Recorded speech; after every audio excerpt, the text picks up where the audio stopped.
Welcome everybody to In Conversation at LUMA Creations. I'm Francisco Carrasco, and I'm here with renowned international carnival expert, Pax Nindi. This summer came and went, and the streets were fairly quiet. I did not hear one sound of carnival on the streets. There was no processions, and everyone went online.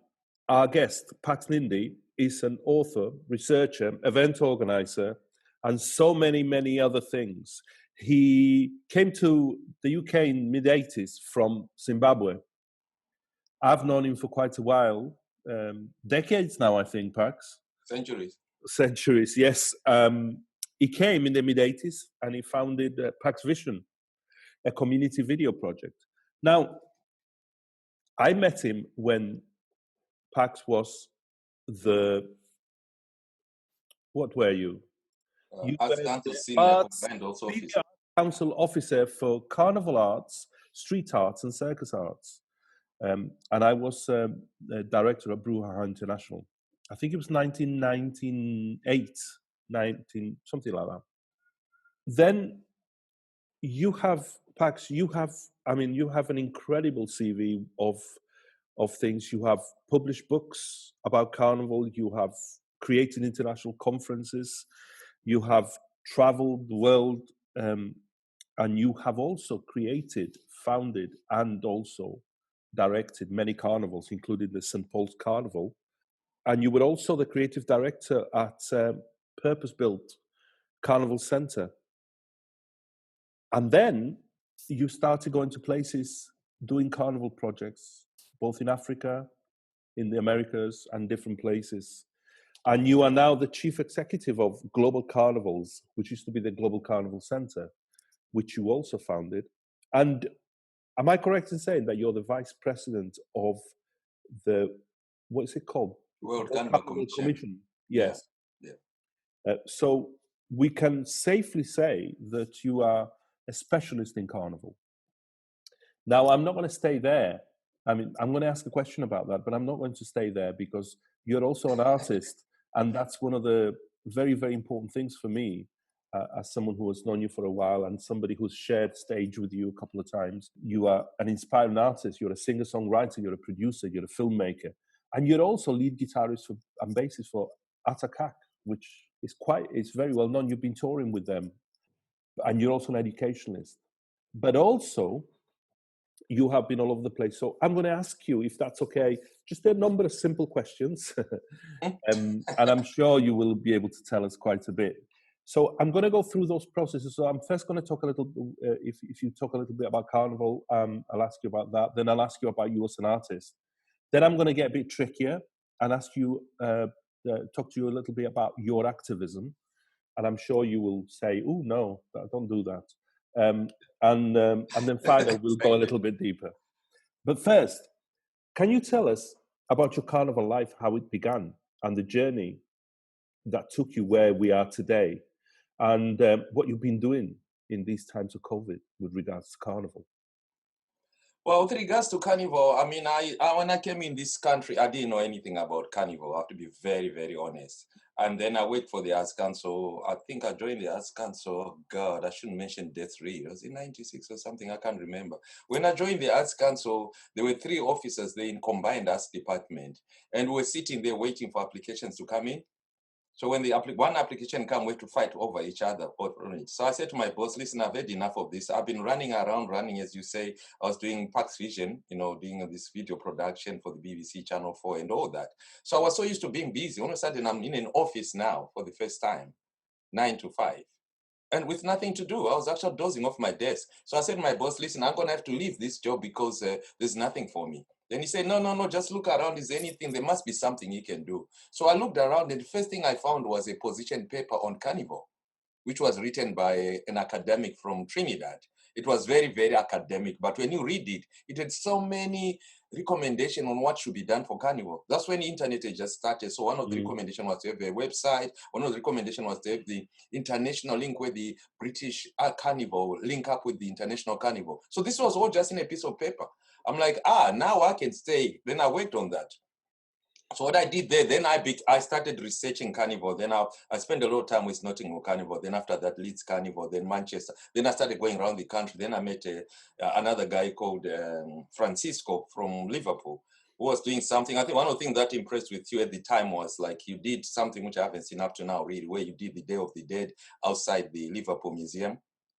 For me, when you talk about activism and anarchy, that's what I saw. I'm like, wow, I need to stay into Carnival. There's so much stuff going on there. So that's how I started doing Carnival. Then I rewrote the position paper, which ended up actually in 2007 being a national strategy for the Carnival in UK.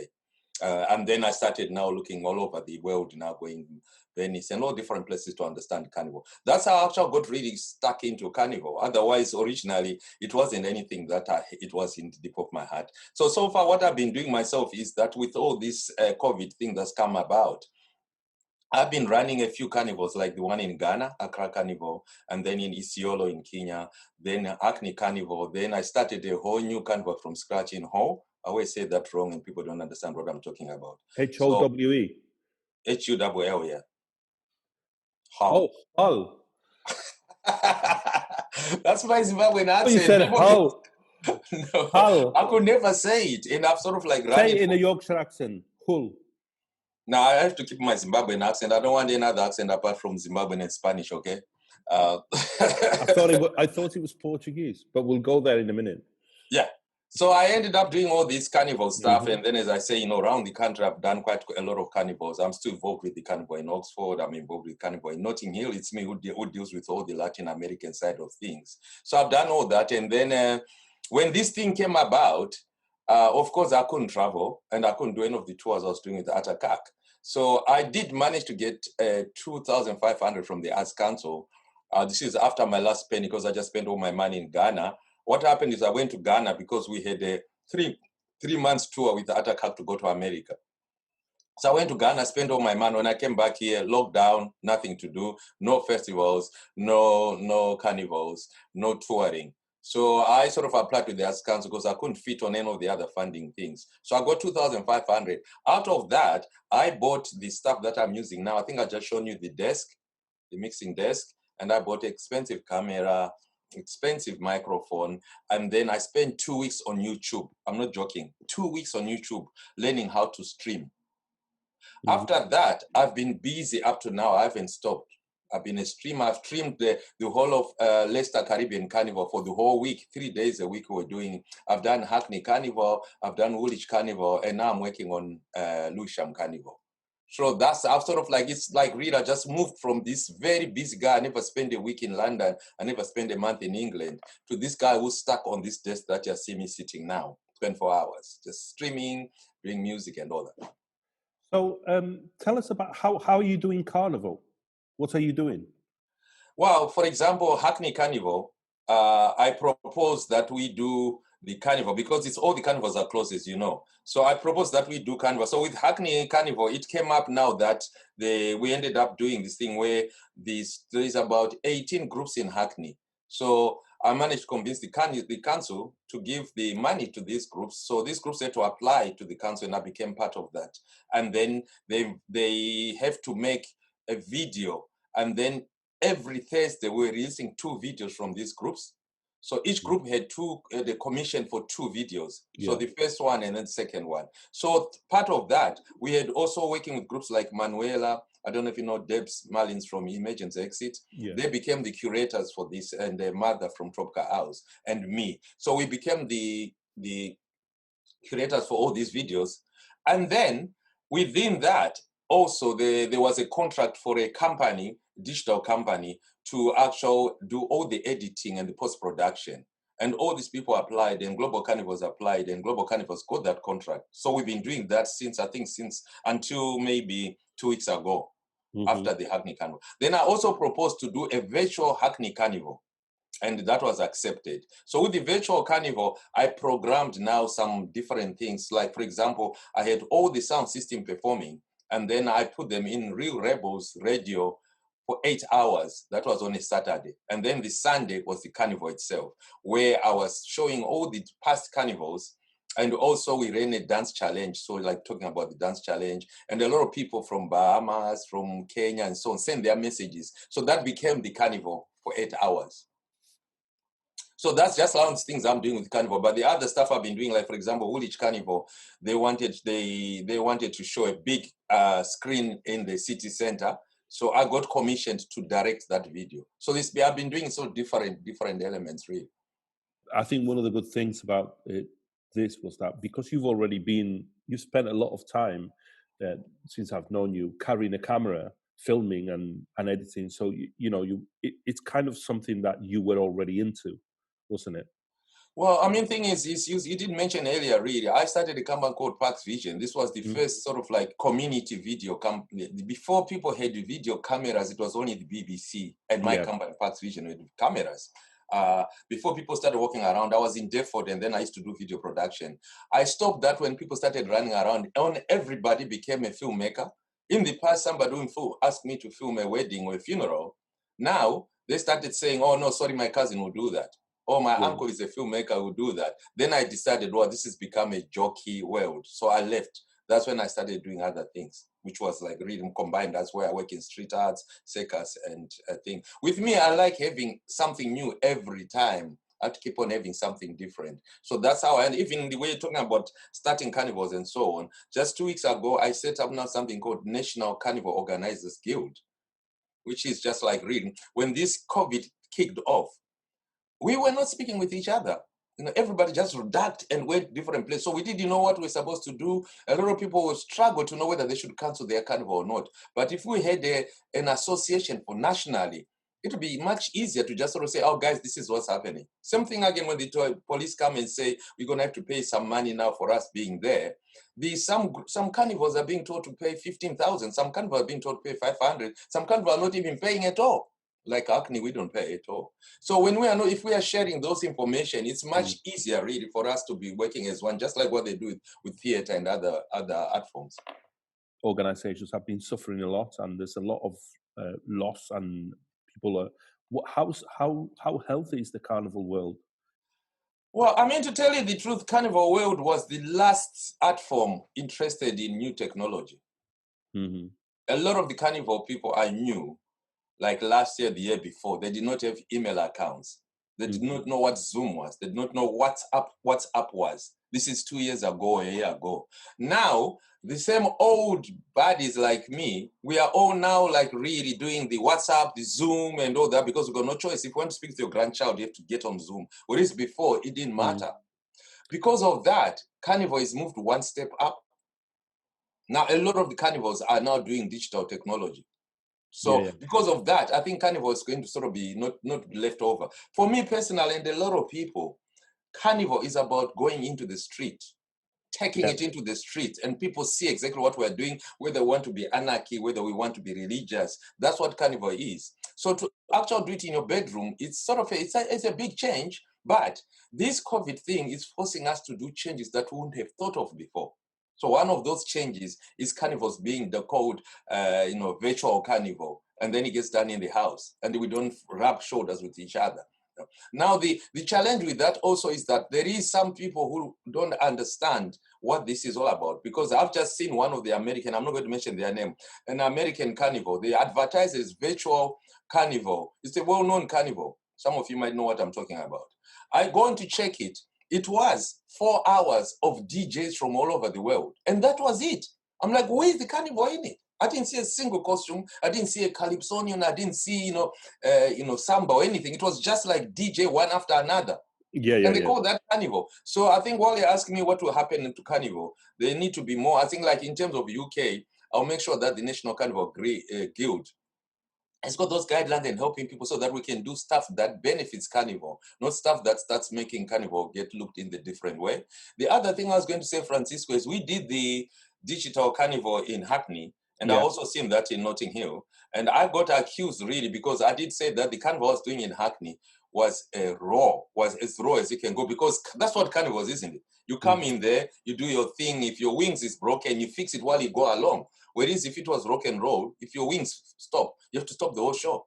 But Carnival, we keep on going as we go along and so on. So that's what I'm saying about the Carnival in Hackney. It was very simple. You know, people sent in their messages, people respond while we're speaking. They're responding and making text and so on and say what they want. That became one of those, you know, the sort of like, for me, more close to what we're trying to do in terms of the carnival.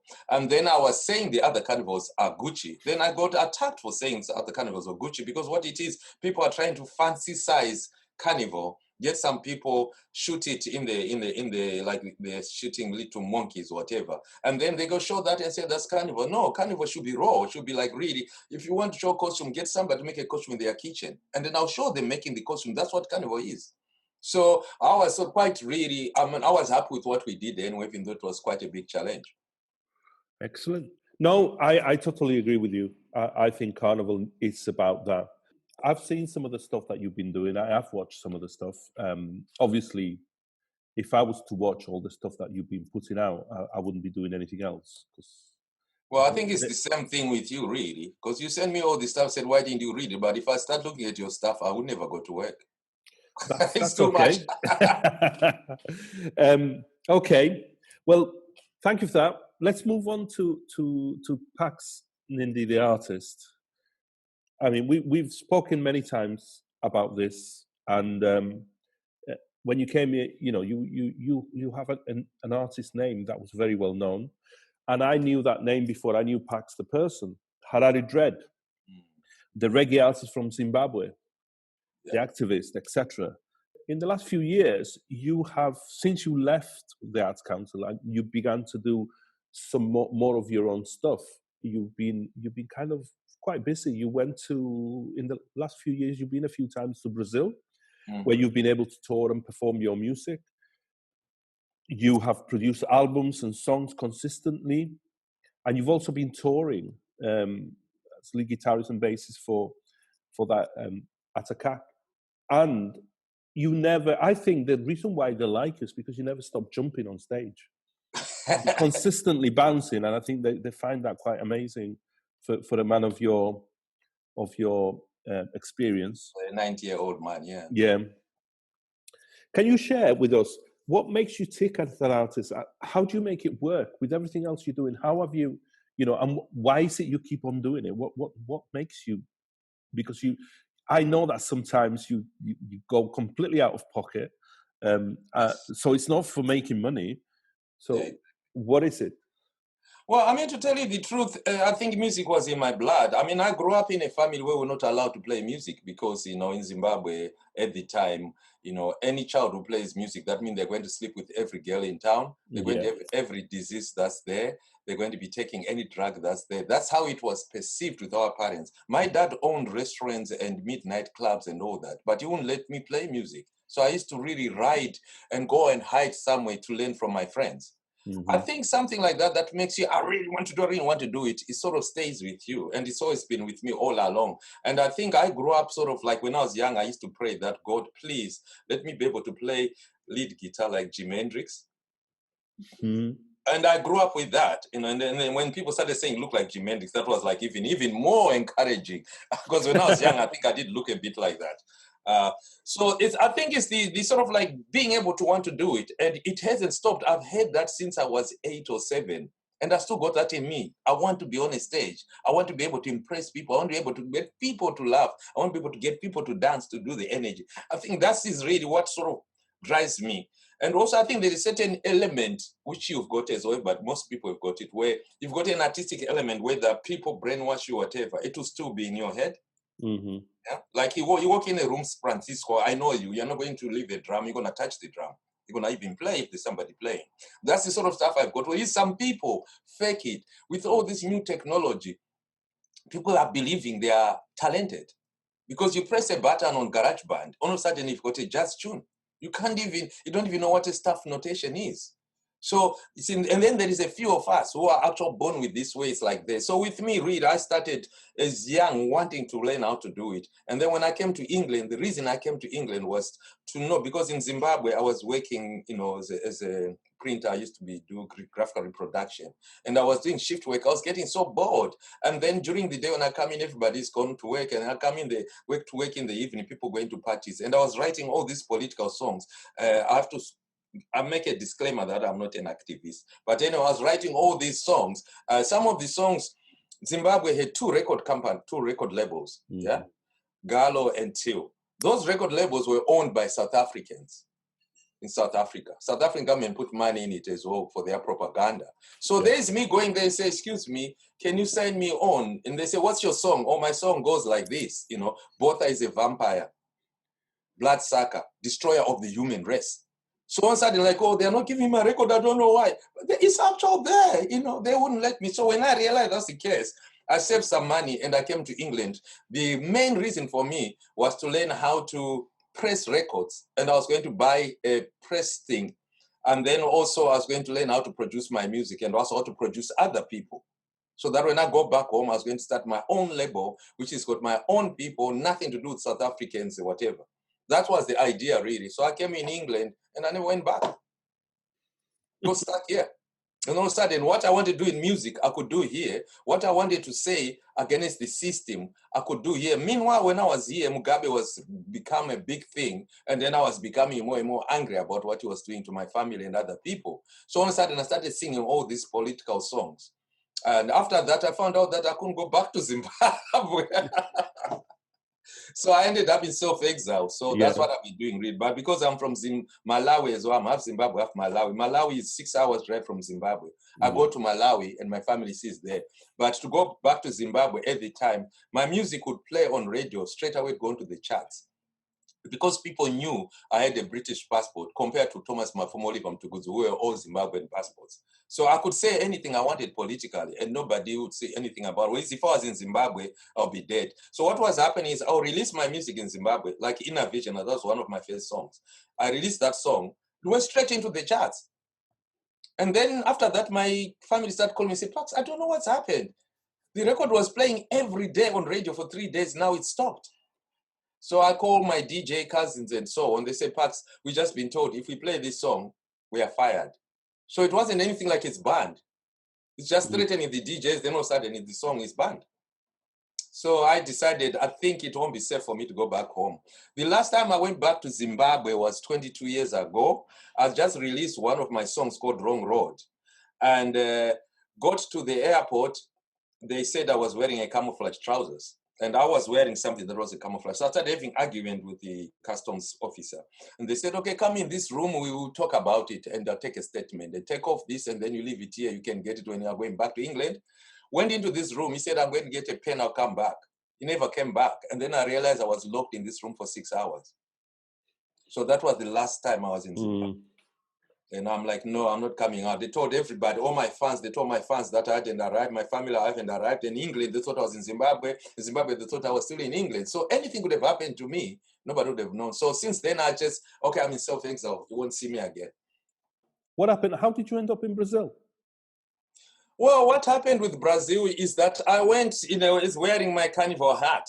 I was invited to go and talk at Porto Musical about carnival in Europe. So I went there and I spoke. That was my first time going to Brazil, actually. So I went to Recife. I didn't even know where I was really. Where it is now, it's like my hometown. But at the time, I didn't know where I was. So I did my talk. And then this company came in to me, what they call Sina Brazil, they were called. They ran a festival. They also running carnival. And then the guy says to me, well, we're interested in coming to England, And then I said, oh, that's cool, man. So they came to England, yeah. And then when they came to England, I was chauffeuring them around. And when I was chauffeuring, I did what I normally do, Francisco, that I'm playing all my music. Yeah. They were enjoying it. And then after that's like, oh, this artist, it would be nice if we had this artist in Brazil. And I had to look with a big smile. I'm like, that artist is me. They couldn't believe it. Like, oh, we didn't know you're a musician as well. I'm like, yeah, I am. So after that, they organized that I go and play in Olinda Carnival. Right.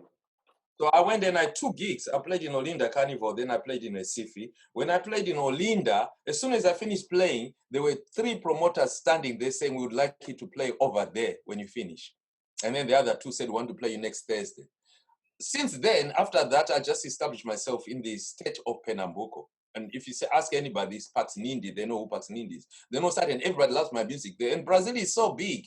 You could just establish yourself in one corner and not move anywhere, and you still get a lot of audiences, a lot of fans, and so on. So that's how I ended up in Brazil. Then after that, I started recording, collaborating with a lot of different artists, like, what's his name, Marcelo Santana, Dito, who passed away, Ridlo, Iligibe, and then there's some big Maracat groups like Maracat Puerto Rico and so on. They became my friends. George Riba, they became my friends. All these people, I started doing collaborations with them, Chida and all that. And then all of a sudden, that was quite a quick way of establishing myself in Brazil, because there's a rock band, for example. I sort of did 2 songs with them. So when they are playing somewhere else, the Pax Nindi is in town, they want me to play with them. So all of a sudden, I'm doing 18 shows instead of just 6 shows. So that's how I sort of ended up establishing myself in Northeast Brazil. That's quite a story, really. I mean, it was it just literally, you went there, played, somebody else wanted you to play, then somebody else, and then it just grew. Yeah. And now I know you've been there a few times, and you probably would have been there either now or soon, if it wasn't for COVID. No, I think it's normally from November, end of October. Yeah, well, I go to Brazil. We're in October now. I know, that's what I'm saying. End of October, I would have been going to Brazil. And then I come back when England has got a better warmer weather, like May or something like that. And you've been also touring with Atakak. How did you end up with playing with him? Wow, that's a crazy one, actually. That's a crazy, crazy one. What happened, I think, is, I don't know if you know the story of Atakak, if I just quickly shortcut of Atakak. The guy is from Ghana. So he went to live in Canada with his wife. And then his wife, he was not doing much reader, just working here and there. So his wife bought him a keyboard. He started messing around with the keyboard and then came up with something that looked like an album. But just him messing around, he wasn't musical read. And then he was like, doing rap, but very, very fast in Twi. Twi is the Ghanaian language. So he go, send it to his brother in Ghana to see if producers are interested. And then the brother came back to me and said, nobody's interested. So he said that. And then this young man came from New York who was studying in Ghana. He found this cassette. He spent 10 years looking for this guy. Even the BBC did a documentary about it. And finally got him. Then he signed him. But then he had put condition that if you're signing me, I've never done a band. I've never run a band. So I'll need mentoring and all that kind of stuff. So the thing is, I was assessing, oh God, the story is linked with Liverpool, my friend. So I went to Africa all year. To assess on behalf of the Arts Council. I was assessing Africa all year. I think I sat there for 3 years. So I was there assessing this thing. And then when I was on stage taking photos, there was a young man from South Africa, Issa. He was a DJ. He DJs like, quite interesting stuff. It's all sort of like Kwaito and so on, things like that. House music, that's what he specialized. So we started talking, we chatted, and then all of a sudden, when he came to London, we became friends. We started meeting and so on. So it's him who came to me and said, oh, Pax, there's this guy called Atakak, and would like you, because I think you'll be the best person, because he wants to mentoring, and also you could play bass in it. I'm like, wow, I've never played bass for anybody, which is true. I've always been the lead singer. All of a sudden, playing bass for somebody, no way. And then they send me the music. Oh, I listen to the music. I'm like, there's no way I can play this. One bass line, up to the end of the song. I said, I'll sleep. Maybe that's why you see me jumping up and down on stage. And you say, I don't stay in one place. I said, I'll sleep is just one thing. My music is more like really, you arrange, you got a refrain, you got a chorus, you got introduction. This was just like straight. What makes the music is his singing and what he brings in it. And my kids knew about this Atakak story. It was only me who didn't know about it. So my daughter's like, Dad, you need to do it. This guy is brilliant. Everybody loves him. So that's how I sort of joined in Atakak. And then I started playing bass and lead guitar and backing vocals. And then we toured. We did 4 years. And the last year we did 52 cities. We went everywhere, like you can think of. Morocco, Russia, island. In every way, we played like almost any way you can think, you know. So it was quite interesting, really. But for me, I think I was enjoying being on stage and actually, as you say, just jumping up and down and so on. But at the same time, I had a bit of me that sort of felt like a bit jealous, really, that this guy, he didn't have to send his cassette to anybody. And he got signed on. I spent 40 years sending my cassettes all over the place, and up to now, I'm still not signed on. And then also, I was telling this guy that I've done 15 albums. He didn't understand that because, you know, that was the only album. Up to now, that's still the same album. And I'm like, I've done 15 albums. But I always stress to people why it's 15 albums. Because when I started 85, my first album was a cassette. The following year, I did a live cassette. So when we are playing live, I'll record that as a live. Then that became an album. So that's how my albums are much more than, you know, we did 15 years because we were doing them in cassette. Every time I toured, it just be a new album, new music. Yeah. And then we did like that, yeah. So that's how you make it work? Yeah. That's it, really. Okay. So Pax, you mentioned that you went an activist. As I said you would. I'm sure you'll play it down. But I know you. And I know you've been an activist all your life. You shake the bushes. You love doing this. You love shaking the bushes and seeing what comes down. You question and create situations for people to question themselves. I've seen it so many times. Sometimes you literally create a conference just so that you can do that. So you can make people question the status quo and question yourself. And always creating those spaces. We're in October. It is the Black History Month. And I'd like to know how you see this world now. You know, we've had the situation with Black Lives Matter, where the world is turned on its head, on its axis. We find ourselves in very interesting times. How do you see it? You know, as somebody who's had to deal, you mentioned little things that you found yourself as a persona non grata in Zimbabwe, and you find yourself in situations where you just do because that's the kind of person you are. But how do you see it? Well, I mean, the thing is, you're right that, and I'm always refusing to be called an anarchist or you know, an activist. Partly because I sort of do it in my own way, and I'm not very good at just like, if I tell you now what I think about Boris, what I think about Trump, I'll be in trouble. So I tend to do that in shortcuts, and the shortcuts is usually in lyrics, right? But I also do some action, as you purposely said, you know, if there's a conference, like for example, I think a very good example is when I was at the Arts Council, they were doing all this conference about street arts, and the street art started looking like it's a middle class thing, and it's nothing to do with anyone else except the middle class thing. So I argued that, and I said we need to discuss that. So that's the sort of activism I do. So when I did that, we found ourselves, me and you, Francisco, we found ourselves the only two Black people in the room talking about cultural diversity. So that's the sort of activism I do, where I sort of take it in my own hands, but shove it into something that's already happening. And then we do that. And the thing is, that bit there I'm talking about, it makes me laugh because every time I think about it, it makes me laugh because of you. We did this thing. There were all these 300 people. Imagine 300 people, all white. And then Francisco, who's not really Black, but he was the blackest thing there, right? And then we're speaking, and then Francisco stands up and say, how can you talk about cultural diversity without the Black people here? And then they looked around and they said, yeah, but Pax is Black. Then you turn around and say, no, Pax is not Black. He's Arts Council. Always remember that.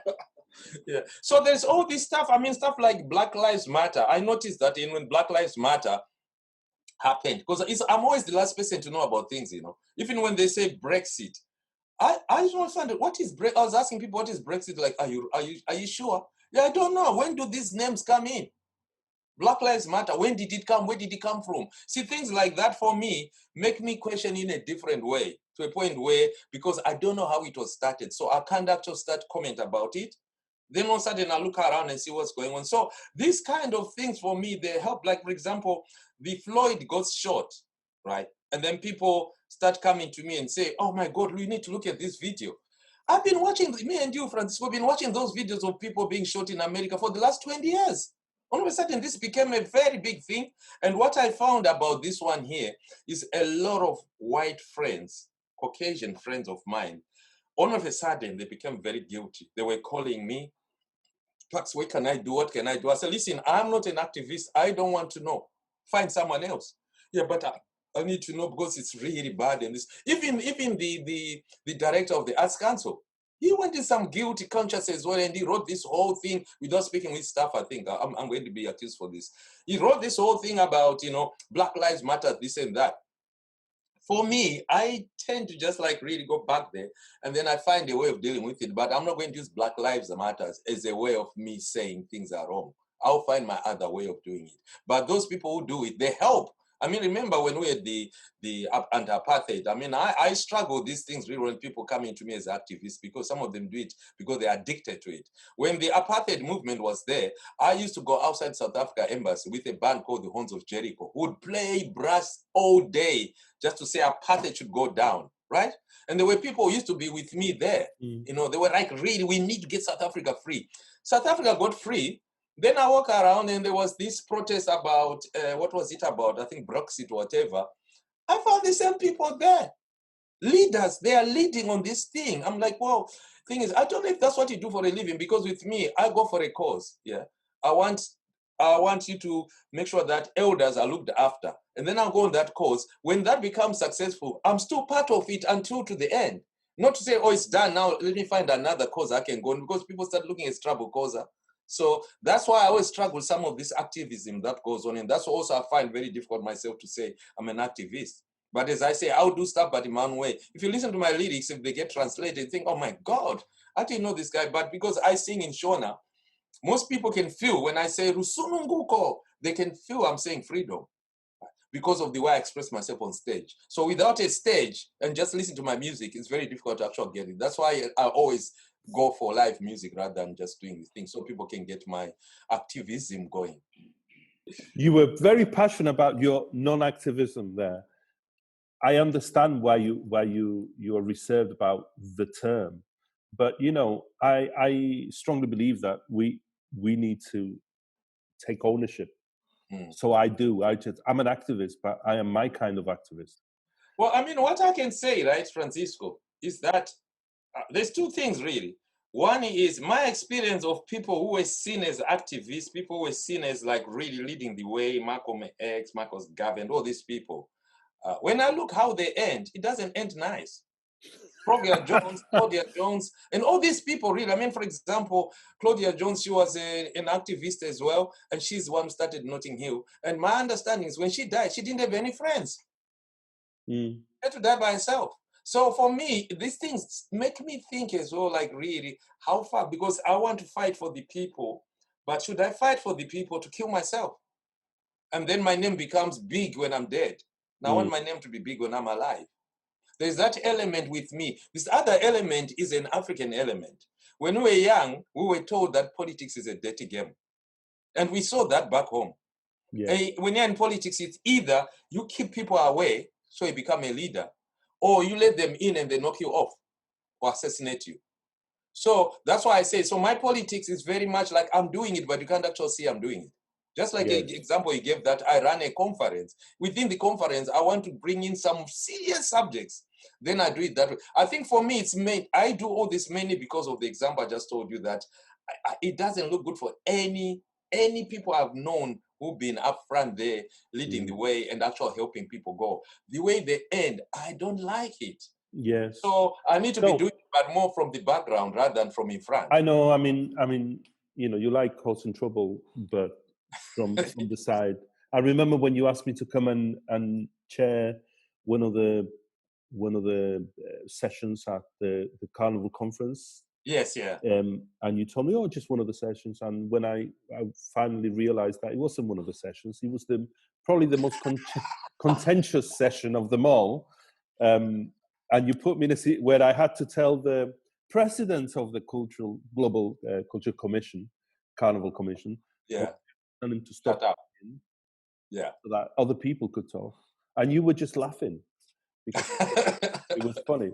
And But this is what I'm saying. I do it in a different way. I mean, I can tell, like, for example, now I can talk about, you know, for example, there's certain subjects like the sustainability, the environment thing. I want to see that. I don't want people to pollute the air. But I'm not an expert on that. yes. But if I have issues with it, I will run a conference, I'll run a debate. But what I do is I'll bring somebody who knows about it and then get them to do it who are strong now. Yeah. So it's something I did in this conference where, you know, I was sharing so many things. This particular one was a very strong one for me, but I had to think, who should I get? Then I knew there's an activist from Chile and he could deal with it. Then I did it. I'm not an activist. I'm an artist. Wow, I mean, let's talk about you. Tell me about your dad. No. Yeah, tell me about your dad. This interview is about you. Activist. This interview is about you. And if you want to interview me, that's a different thing. This interview is about you. Right. I've come to the last question, but potentially it's quite heavy. And it comes through from here.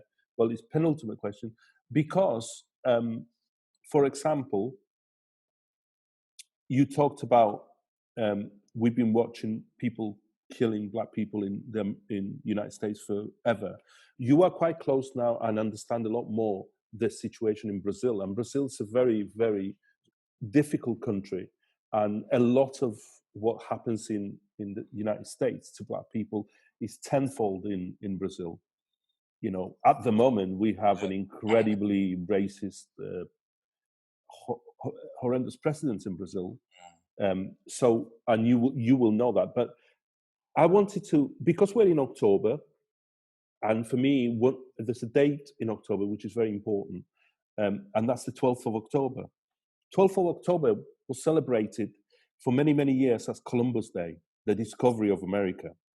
But in 1992, the First Nations of the Americas came together and designated it as the Day of the Human Race. And in 1992, whilst many people in Europe and places celebrated 500 years of the discovery of America, the First Nations celebrated 500 years of resistance. Now, this year we're on 528, and you have spent a lot of time in Brazil. We always worked there with artists and people in the community, but also through Carnival. You have a very strong understanding of Carnival in the Caribbean, and you're quite and you've been very interested in the whole range of things that happen in the Americas. And many carnivals in the Americas come from not just from African heritage, but also from the indigenous, from the pre-Columbian heritage. Do you think, I mean, we're moving in this, do you think we've got any wiser? The way we see and the way we're working and the way we're trying to make things move forward? Well, I mean, to tell you the truth, it's a good question. To tell you the truth, if you look at this Floyd Lloyd situation, what's made us move forward is the new technology. If we didn't have internet, no one would have known anything like that is happening in America. And also, as I say to you, me and you have been watching these people being shot by the police for years. But what it is for years, we didn't have WhatsApp, we didn't have Zoom. So now everything is becoming really, you see, like for now, this, I was going to call him idiot, he's not an idiot. For example, the president of America, Trump, right? In the past, we would know, would people be saying, oh, you're jealous, why are you saying that about him? You're jealous, why are you saying about that about him? So nowadays, as soon as something happens, I know straight away that I'm in Ghana, Nigeria, whatever, I will know straight away it's happening. Because of that, it's making us slightly wiser than we were before. And we are actually now aware of what our neighbor next door is got problems with. There will be times in my days when I was young that there will be cholera in Mozambique, but we don't know. Then we go and buy our wood in Mozambique and come back again. All of a sudden, the whole Zimbabwe has got cholera because we didn't have that Zoom, WhatsApp type of thing. So it's used in different ways. Some people have used it for actual really starting hatred things. Some people have used it in a different way. For me, in terms of just being wiser. I think with new technology, it's helping us to be a bit more wiser than we'll be. It doesn't mean that we've got the brains. I mean, for example, this guy I'm talking about, the president of America, I saw a debate 2 days ago with the other guy, his opposition, saying to him, you know, you conducting your rallies, thousands of people next to each other.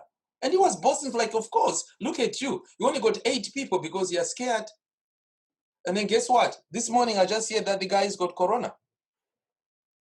So there's all this stuff. So the thing is, if we didn't have this new technology, I wouldn't have known these things. I was just thinking, oh yeah, people got something against Trump, but he's all right. People got something against Boris, but he's all right. But because of this, I think it's making us much wiser. The only thing that's lacking now is how we communicate with each other, because money makes us divide. We get divided because of money, right?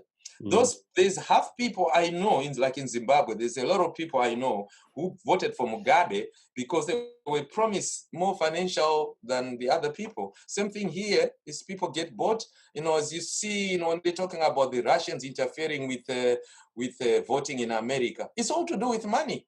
So now they got money, you buy the Russians, next thing you know, you win the vote.